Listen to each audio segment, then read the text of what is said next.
is it going to be eternally damned? And the lady said, well, she does not think there is anything like eternal damnation. And this guy actually agreed with her.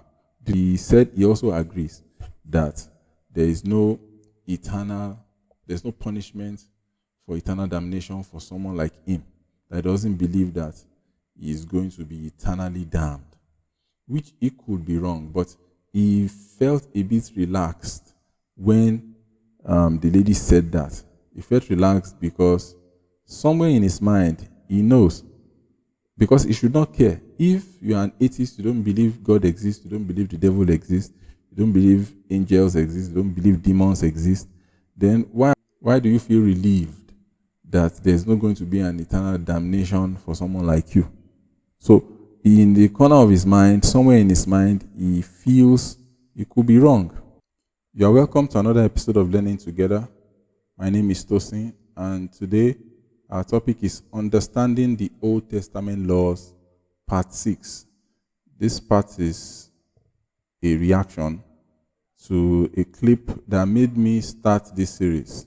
I've done the Part 1 to Part 5. Unfortunately, I lost the clip to the Part 4 and the Part 5, but fortunately, this is the Part 6, and we will not lose this clip by the grace of God.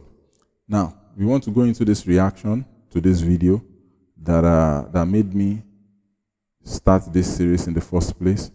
And I'm going to play the video and I'm going to react to it. All right. Paige, you cut out. Hey, Jamie, can you hear me? I can hear you, yes. Oh, okay. So, Jim. Oh, I muted her. I'm sorry. I muted her because I thought she wasn't listening to me, but I was on mute. I'm unmuting her now. I apologize for that, Paige. You couldn't hear me because I had muted myself. Matthew 17:18 says, quite frankly, do not think, this is Jesus talking, do not think that I came to abolish the law or the prophets. You already said that. Right. And so every time you say Mosaic law doesn't apply, you are going against what Jesus himself said. But and I've got a problem. I've got to say something about this. This guy said the lady is going against what Jesus himself said when she said that Mosaic law doesn't apply. And as I said in the part 3 of this series, that Mosaic law applies, but it applies in a different way.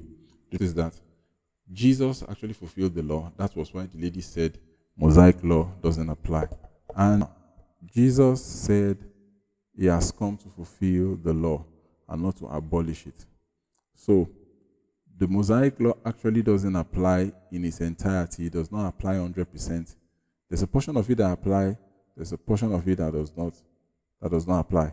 So this guy needs to read that verse very well to have a clear understanding of what Jesus said. Let's continue. There too. I've got a problem there too. And I want to turn it over to Jamie and get his thoughts. But Paige, you have just admitted that you don't know what's in the Bible. You know, that is a huge problem to have. I have a general You did. idea. You just a general idea doesn't support what's required of you as a Christian. I told you that I didn't know the Bible, and you still wanted me to call in, so I can hang. I'll tell you, you're right. You're absolutely right. You see, so it looked as if they just wanted to bully the lady. The lady told them initially that she does not know much about the Bible, and they still wanted her to call into their program. So why didn't they go for those that know much about the Bible so that they can have a conversation with those that have enough knowledge? Why are they going after those that does not have enough knowledge about the Bible? We are going to continue the clip. Absolutely right. But to suggest that we read Exodus, we already have read Exodus, but I'm going to turn this over to Jamie and get his inputs here. I explained it. I didn't say you have to go there right now and read it. I explained what I was talking about. Okay. So, Paige, I'm just going to take everything you've said on your word for the sake of argument, that God is the Father of all and loves us and wants the best for us, okay? Yeah. I'm not going to argue with that. I'm also I know that you don't follow the Mosaic law because you're not in prison. So So we can sort of put that to the side for the moment. Mm-hmm. And these questions I'm about to ask you are not gotcha questions. These are just to gauge where we're at. So I, as an atheist, I do not believe that God is real. I do not follow any of the teachings directly. I may tangentially do so, just as a matter of coincidence. But I do not worship. I do not feel that he's real. And I have many criticisms of the character of God as described in the Bible. However, do you believe that if I stay this way until the day that I die, that I am destined to face the ultimate punishment of damnation? Well, the ultimate punishment of damnation is probably different to different people, so I'm not exactly sure what you think of that, but I think is that people on the earth, we're here to learn. We're here to become smarter, more intelligent, better people. And if we don't learn and we make bad choices, then we will, if we cause other people to suffer, we will have to actually suffer that ourselves after this life. Paige, whoa. Give me a second. I don't think it's for eternity either. Okay, so you don't believe it's eternal. That was going to be my next point, because I don't believe that eternal punishment is moral in any case. I can't name any given. That's what I said. Yeah, it's horrific not eternal, personal. even though it does say eternal. So here's the problem that we're having, Paige, is that you seem to have this customized version of a Christian faith that does not comport with the instruction book. Like, you've bought a set of IKEA shelves, briefly looked at the instruction book, we go, I know what shelves look like, and now let's speak a little bit about that. Now the lady said she does not believe that there's an eternal punishment, because the guy, if he remained like this, because is he going to be eternally damned? And the lady said, well, she does not think there's anything like eternal damnation. And this guy actually agreed with her. He said he also agrees that there's no punishment for eternal damnation for someone like him that doesn't believe that he is going to be eternally damned, which he could be wrong, but he felt a bit relaxed when the lady said that. He felt relaxed because somewhere in his mind, he knows, because he should not care. If you are an atheist, you don't believe God exists, you don't believe the devil exists, you don't believe angels exist, you don't believe demons exist, then why do you feel relieved that there's not going to be an eternal damnation for someone like you? So in the corner of his mind, somewhere in his mind, he feels he could be wrong. As you know, atheists don't say there is no God. They just say they don't believe there is God. So somewhere in their mind, they still need a kind of conviction or convincing so that they can be convinced that God exists. And probably they've not seen enough convincing yet. So let's continue. Kind of built it yourself your own way. No, I read the scriptures every day. Okay. But you just said, but you obviously haven't, because you don't know what Matthew 5:17 through 19 says about whether or not Mosaic law still applies. I mean, Matthew 19 goes a little bit further.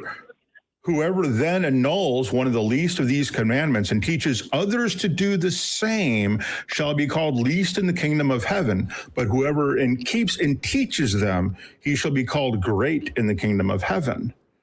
So you say you've read it, and yet we quote you these things, and you're like, oh my God, I didn't read that.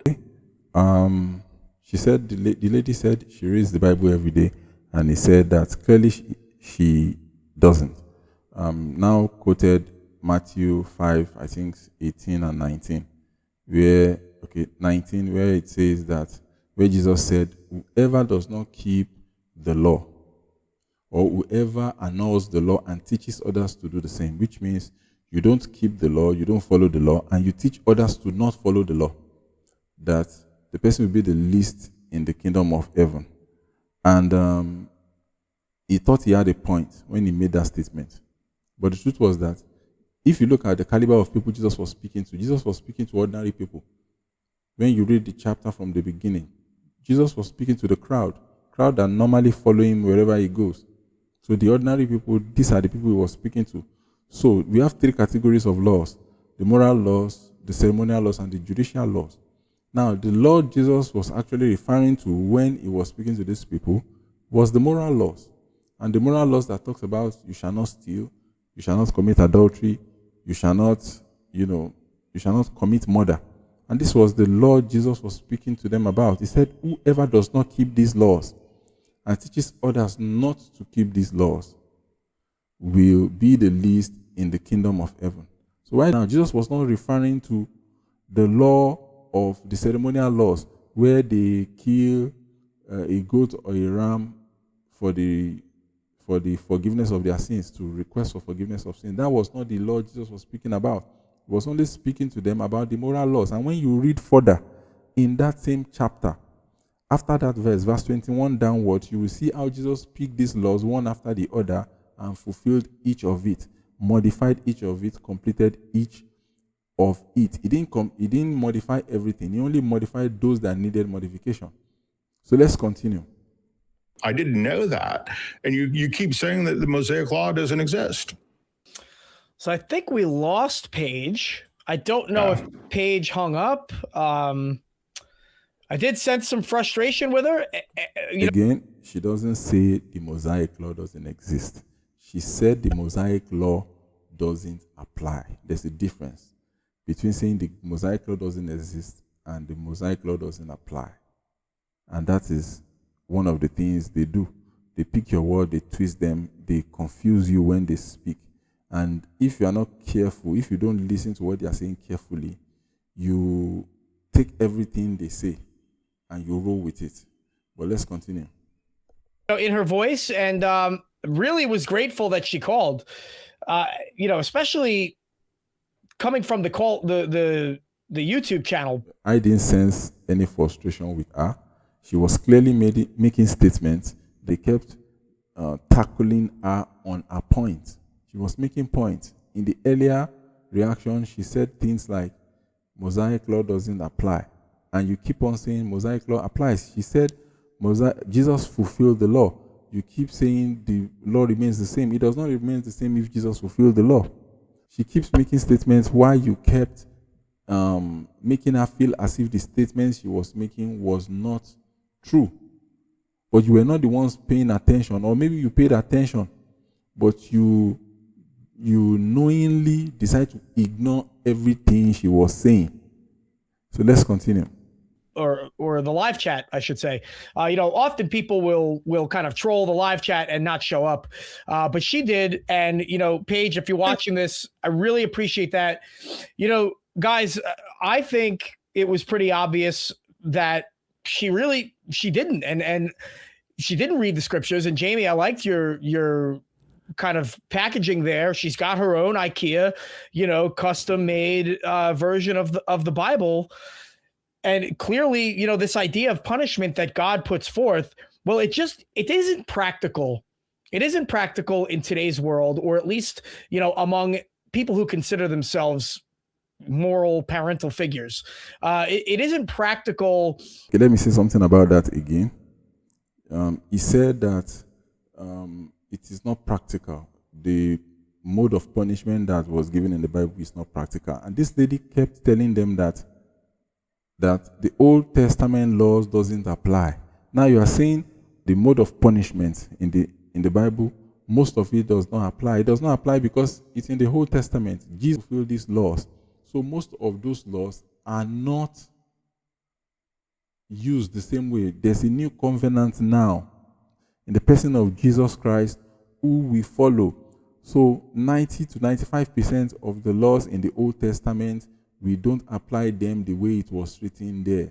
So some of the things that he's talking about just now, that it's not practical, it is based on what Jesus has done. That is why we don't practice those things anymore, even till today.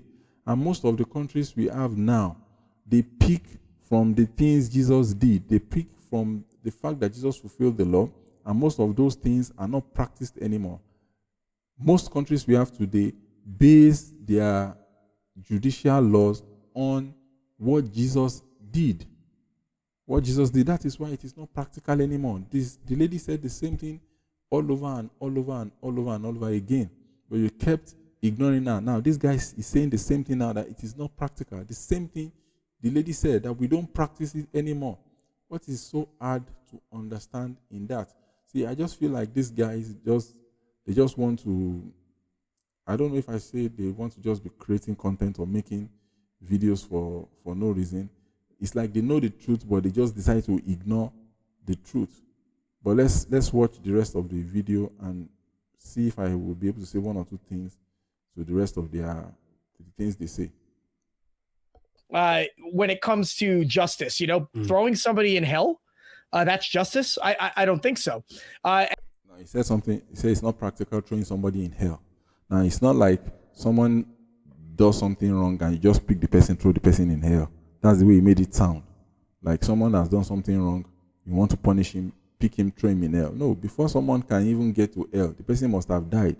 And the Bible says that it is given for a man to die once. After that, it is judgment. So before a person that sinned, before he can be qualified for hell, he must have been judged. Now, when someone dies, and when a person that dies face the judgment seat of God, what happens is that books will be opened. The book of life will be opened. Other books will be opened. Books that recorded the way a person lived their life while they were here on earth. So these books will be opened, and while these books will be opened, it will be checked. The way you lived your life will be checked. And if you are found innocent, heaven will be your destination. If you are found guilty, then it will be hell. So it's not like it's someone that is living here on earth that will be taken and thrown to hell. No. Now there are opportunities for you to repent. There are opportunities for you to change your ways. When you do that, when you change your ways, then when you die and you face the judgment seat of God, and books are open to you, if you are innocent, if you are not found guilty of any sin, then you qualify for heaven. So there's an opportunity for you now. There's nothing that we are saying now that has not been said before that anyone will say they did not know. These guys are aware of these things. So when someone dies, there's no excuse for you. You can't say you have not had it before. That is why the Bible says that the gospel of the kingdom will be preached everywhere before the second coming of Christ. So nobody will have an excuse that I did not hear. Let's continue. And then to claim, I have a general understanding of what's in the Bible versus I read the scriptures every day, that makes the conversation difficult, because if you can't be honest about it, then we can't have an honest conversation. And so those are just some reflections there. Jim, I wanted to get your thoughts on how that call went. Well, this is kind of the problem with a lot of these Christian light folks who have been given a version of the Bible that just doesn't exist, right? And so when you call them on it, and especially the people who say, well, Mosaic law doesn't apply, and then you call them on Matthew 5, 17 through 19, and they can't handle it, because now they realize that, oh my God, all these horrible things that were done that we now think are immoral, Before we go too far, he said a version of Christianity has been given to Christians, and when you call Christian out on Matthew 5, verse 17 to 19, and I've done that in the previous episode, in previous, I think in part 3 and part 4, I've done that. I've explained Matthew 5, 17, 18, and 19 very well. So it is not a version that is given to anyone that people cannot explain. I've explained it. It's clear that you guys are the ones that don't understand what you are saying. And I'll quickly brief it again. Matthew 5:17 says, Jesus said in Matthew 5:17 that I have not come to abolish the law. I have not come to abolish the law. What does that mean? It means I have not come to tell you that the law is no longer relevant. But he said, I have come to fulfill it. I have come to fulfill it. And what does that mean? It means that I have come to complete it. So, if he has not come to abolish something, but he has come to fulfill it, what does that mean? It means that once it is fulfilled, we follow what he did. His fulfillment of it is what we now follow. And that is it. So you can't say the law of the Old Testament remains like that till the end of time. No, it does not work that way, because Jesus fulfilled it. And that is the point. Jesus fulfilled it. So you ask yourself, how did Jesus fulfill it? Earlier he said, it's not actually in this episode, it's in the previous episode. He said Jesus did not change the law.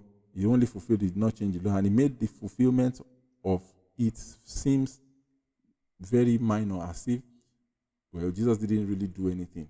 He just fulfilled it. And he did not go deep. What does that fulfillment mean? I explained this in the previous chapter. What does fulfillment mean? Jesus actually fulfilled the law, which means the old law, the old covenant, is irrelevant. We now follow the new covenant. The reason why we still look at the old covenant or read it is to have a full understanding of what Jesus did, what he did for us. So, I'm going to continue. So he mentioned something about genocide. I will talk about it also. We didn't touch on slavery. We didn't touch on genocide. We didn't touch on anybody who, David's wives being punished for something he did. Okay, he said slavery, genocide. Now, slavery is not really a bad thing then. It was not a bad thing. It was part of life. Slavery was part of life. Let's use the example of the Israelites that were in Egypt. When they were in Egypt, they spent over 400 years in Egypt. Many of them, even all of them, were born into that slavery. When they left, when Moses rescued them, God sent Moses to rescue them, and they got to the Red Sea. And they saw Pharaoh and his armies coming from afar. They said to Moses, you should have left us in Egypt instead of bringing us here to die. Now, they were slaves in Egypt. The kind of slavery they went through in Egypt was the worst kind of slavery. They didn't go into that slavery because of their sins. Every other slavery they went into, it was because they did something wrong, because it was a form of God correcting them of their sins and bringing them back. But this particular one, which was the worst, it was not because they sinned. Now, don't let's forget, before then, when Joseph was sold into slavery by his brothers and eventually landed in Potiphar's house, he was a slave in Potiphar's house. Now, Potiphar made him the head of all the workers in his household. Potiphar was a very important officer in Egypt at that time. And Joseph was the head of all the affairs in Potiphar's house. Potiphar had a lot of servants, and Joseph, a slave, was the head of all of them. So slavery is not really a bad thing if you look at it. Slavery is not a bad thing. So when you speak, okay, we've spoken about slavery. He said genocide. Now, one example I can remember about genocide is Sodom and Gomorrah. Now, when these three angels came, one of them was actually the Lord, spoke to Abraham, and they told Abraham their intention, that we are going to destroy Sodom, which you can refer to as one of the earliest genocide in the Bible. Now, Abraham pleaded and said, if we can find 50 people, would you spare Sodom? And the Lord told him, the angel told him, yes, that we will spare. We will spare. It came down till maybe 10 or 5. If we can get 5 people, innocent, without sin, will you spare Sodom? And he still said yes. But they eventually destroyed Sodom. Why? Because no one was found to be innocent in Sodom. Now, if you look at every one of them in Sodom, all the crimes, all the sins they've committed, if God had allowed them, had left them, they would have corrupted the world. They would have totally corrupted the world. So God took a decision to wipe them out. Now, this is not wrong. The reason why I would say this is not wrong is this. For instance, you are a mechanic, or you are an engineer. You construct a car. You decide, okay, I want to make a car that no one has ever made before. I want to make this a very special car. I want to build this special car. And it took you years, getting items, creating this special car. And you get to a point, you meet obstacle on the way, time after time. And it got to a point that you thought you are through. You thought you finished with the project. To test it, you realize that there are other issues wrong with the car. You repair them, it takes you another month. You've tried everything you can to get this car together, but you cannot seem to achieve that your goal. Now, as a human being, what would you do? Do you continue to... You see that you've tried all your best on the car, and the car is still not working. Now, if you decide as a human to destroy that car and start all over again, would it be wrong? Now, you are the one that started making the car from the beginning. So if you decide to crush the car, crush all the items, and rebuild it, start rebuilding it from the beginning, I'm sure you will agree with me that is not wrong. Now, but why is it that you begin to question God when God decides to crush what He created and to rebuild it? Why is it so difficult to wrap your heads around that? Why is it so hard for you to accept when God does something, the same thing that you can also do when you make something and that thing doesn't seem to work? Why do you not live what you are trying to make like that? Why is it that you are questioning God for God doing the same thing that you also would have done? Let's continue. His wives being punished for something he did, punished by sexual assault at that. There are all these things that all of a sudden come up. And if you want to say, and punishment is... Okay, they talk about, I think I've read that story before, why David's wife was punished for, well, that's the way they put it. And that's the way it seemed.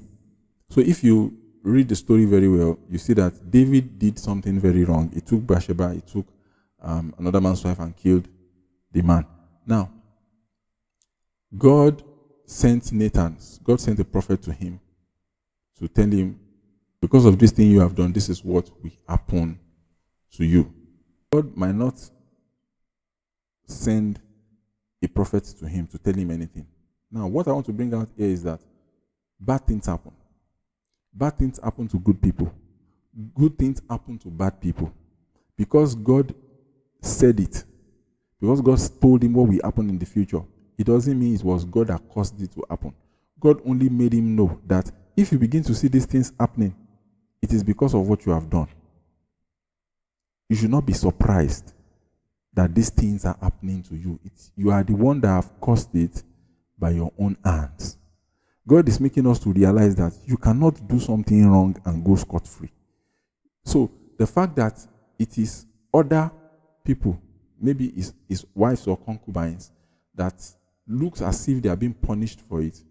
Now, when I said good things happen to bad people and bad things happen to good people, that is how it is, that is how it will always be, and that's how life is. Even you that don't believe in God, and you don't think you've hurt anyone ever in your life, bad things has happened to you before.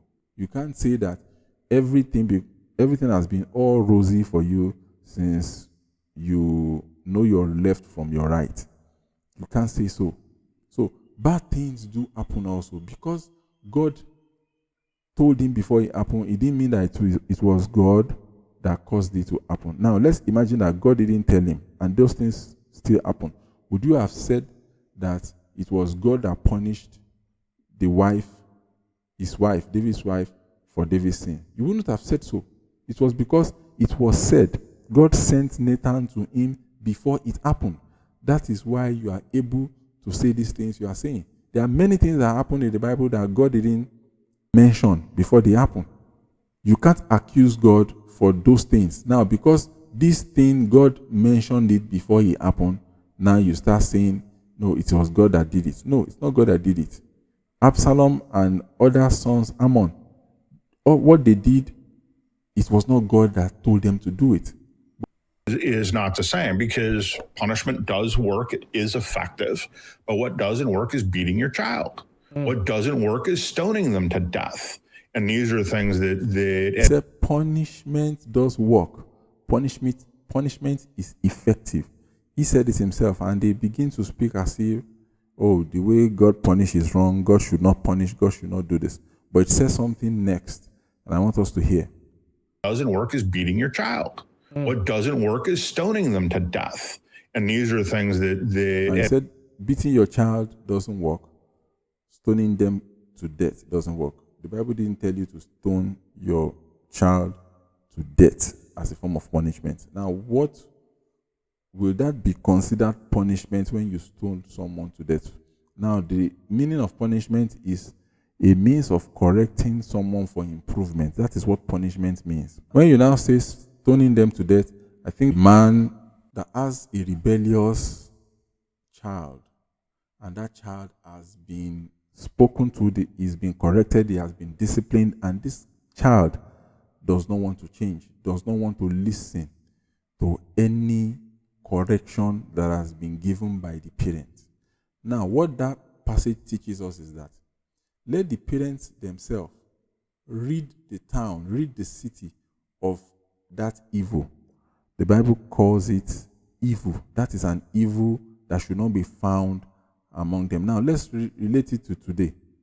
Now, are you telling me that if you have a child that is wayward, that commits crime, that gapes people, that murders, that commits heinous crime, worse crime, are you going to say, because he's your child, you will always protect that child? Now, if someone does the same thing to you, would you want justice? Would you want the person to be arrested and taken to court? Would you want the judge to lock that person up? Would you want that person also, someone that murders people, other people, would you want justice to be served? And what would that justice look like for you? Would you want that person also to be sentenced to be, would you want that? Because that is what I think justice is. If someone does something bad, the person must be punished for what that person has done. So when you have a rebellious child that has done things like this, are you supposed to protect that child? Now let's imagine it was not your child. It was someone else's child that has done horrible things, murder people, RAPE people, done a lot of horrible things, horrific things. Even another person's child does something like that to your family, done a lot of horrible things against you. Would you say, okay, you let the person go scot-free? No, you won't do that. Let's just be honest. You say stoning your child to death. That's not what the passage says. It didn't say stone your child to death. He gave the reasons. A child has done horrible things. That was the way the system. So what's the difference between what happened, even if that was what happened in that time, and a child was stoned to death because they did something wrong? Compare it to what people do today. In my research, I found out that there are still over 21 states in the US that pronounce the capital judgment of murder on someone that kills another person. So someone that commits murder, the person in 21 states in the US, the person will also be killed. So, what's the difference between that and what happened and what is said to be done to a child that does that same thing in the Old Testament? Now, everybody is someone's child. Everybody is someone's child. So you can't say because he's your child, you should protect him and not let the right justice to be done on such a child. Now let's continue. As a Christian, you have to wrestle with in order to figure out. And going, well, God made a new covenant, the old law doesn't apply, doesn't work either. Because Matthew's really clear about that it's not the case. That law will apply. Yeah, the Matthew is really clear about that. You are the one that does not understand what Matthew said. And I've explained it over and over and over and over again. Matthew is really clear. Jesus has not come to abolish the law. He has come to fulfill it. It means that we don't follow the old covenant, we follow the new covenant because Jesus is the new covenant. So, let's continue.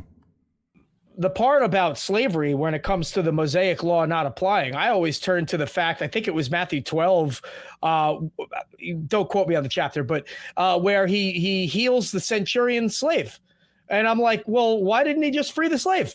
Why did he heal the centurion's slave? Why does this person continue? Why do they get healed so that they can continue to live a life of servitude and probably oppression? Should he just heal the slave and not free the slave? Now, what made you think the slave wants to be freed? Now, let me correct you on something. It was not a slave, it was a servant. So, but let's imagine the person is a slave. Do you know who a centurion is? A centurion is like a governor. The servant, or let me just call it slave. The slave works with the governor, works in the governor's house. And when you read that passage very well, he said that the governor, the centurion, loved that slave as if he was his own child. He sent for Jesus for people to bring Jesus to come and heal that slave. He could have said, he's just a slave, let me throw him out and look for another slave. Let's just throw him out and look for another slave. He didn't say that because he loved that particular slave very much. So he didn't treat. So when you have an idea, when they say slave, and you have an idea of who a slave is, it's not what your idea is of slavery is wrong. It's about 400-500 years ago when the whites came to Africa to enslave people. That is not what is the way slavery was done then. Is not the way slavery is during the time of Jesus.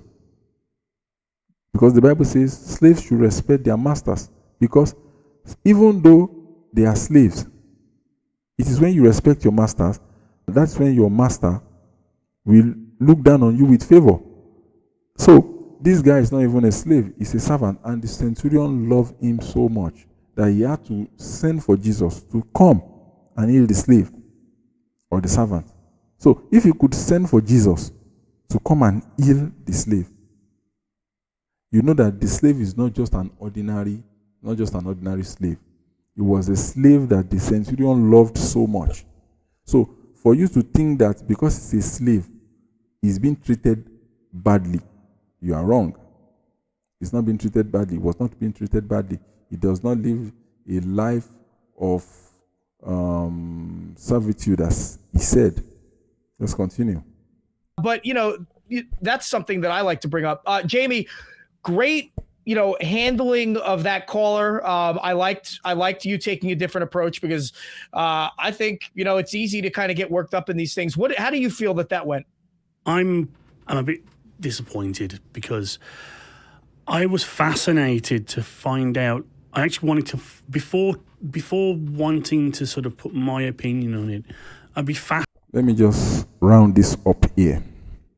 So what I just want to say is that, to round this up, is that these guys are running, they have a lot of people that are running this particular channel, and I think they work for the devil. Well, they should not get offended because they don't even believe the devil exists. They don't believe that. So I don't think they should be offended if they are called an agent of the devil, which are demons.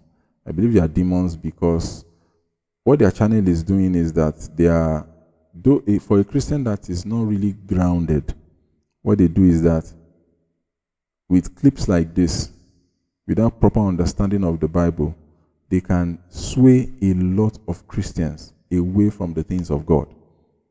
Away from the things of God. They can sway a lot of Christians. So I enjoin Christians to read your Bible very well and ask questions very well. Search the scriptures yourself. Because most of the things they interpret here, they've interpreted many things wrongly. And that is wrong. And for you that does not have a deep understanding of what the scripture says, you will follow what they are saying and they will land you where you are not supposed to be. So I want to round this up here. Thanks for joining me. This is actually the part 6 and the final part of this series.